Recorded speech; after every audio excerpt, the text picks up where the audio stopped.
शेतामध्ये काकडी आणि असं शेत शिवार येरमाळ रोडला आहे. बेळगावकर बघत ओळखता, माझं हाकेवरती गाव लागतं आहे. एक शेतकरी आहेत. नाव कसं साहेब तुमचं? प्रदीप बिर्जे. प्रदीप बिर्जे. वडगावला असता तुम्ही. यांची आई काम करते. आज मात्र त्यांनी काम सोडून आलेत ह्या अळ्यांना पाणी घालायला. आणि असा मोठा साप त्यांना दिसला. आम्ही एवढं सगळं खोदलो आहे आणि त्यांनी आता नको म्हणत होते तरी मी प्रयत्न करतो असं म्हणून सापामध्ये शेवटपर्यंत प्रयत्न करावे लागतात. बरोबर आहे की नाही सांगा? तुम्ही आता नको म्हणत होता. शेतकरीच नको म्हणत होते. आम्हाला लोक म्हणत नाहीत अजून बघा म्हणतात, पण त्यांनी म्हणतात नशेल मिळला नाही.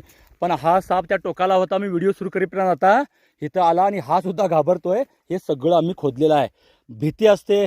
त्यांनी मारायचं नाही म्हणून बोलवलंय. त्याच्या अगोदर 2 साप मारले असं त्यांचं म्हणणं आहे, पण आज मारायचं नाही असं त्यांना वाटलं. आणि हे पण भित्रे असा जागा आता शोधायला आहे, कारण बिळा मी त्यांची खंडून झाली लक्षात घ्या.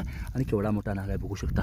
हे पण आपल्याला घाबरतात, त्याला मारतील असं भीती असते लक्षात घ्या. आणि जोपर्यंत आम्ही संपत नाही, जागा संपत नाही त्याची, तोपर्यंत लपून राहतात आणि म्हणून प्रयत्न करावे लागतात. ह्याने म्हणत हे बा उलटा कसा यायला आहे घाबरून, म्हणून आम्हाला प्रयत्न करावे लागतात. लोक म्हटले तरी नको म्हटले तरी. आणि ह्या सापामध्ये पेशंट ठेवावं लागतं, धीर ठेवावं लागतं आहे. आणि तेव्हा जाऊन साप सापडतात. मग लोकांनी पण धीर ठेवणं गरजेचं आहे. आणि भला मोठा नाग आहे लक्षात घ्या. माझ्या जवळ किती आहे बघू शकतो तुम्ही.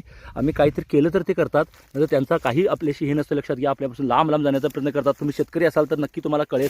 बघा मी त्याच्या पाठीवरती जायलो आहे आणि हा कुठेतरी जागा शोधण्याचा प्रयत्न करायला. आणि मी असा अलगद पकडला. शेती शिवारात काम करताना एखादा साप पकडला म्हणजे विषय संपत नाही लक्षात घ्या. आणि यांनी सुद्धा या अगोदर आम्हाला बोलवलेत, पकडायला लावलेत, म्हणून साप संपले नाहीत. आणि म्हणून भीती का अशी संपत नाही लक्षात घ्या.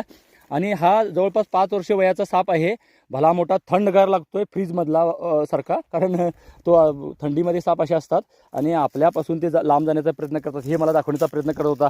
हे जरी मी आता पकडलं हा विषय संपत नाही, किंवा इथं दुसरा येत नाही ह्याची गॅरंटी नाही. ह्यांनी सांगितले 2-3 साप पकडले म्हणून. त्यामुळे तुम्ही ह्या गोष्टीचा विचार करावा. स्वतःहून ते काय करत नाहीत, त्यांच्या नादाला आपण लागायचं नाही. ते आपल्याला काय करत नाहीत. काळजी मात्र घ्यावी लागते. नाग आहे साधारण 5 वर्ष वयाचा हा साप आहे. धन्यवाद मित्रांनो.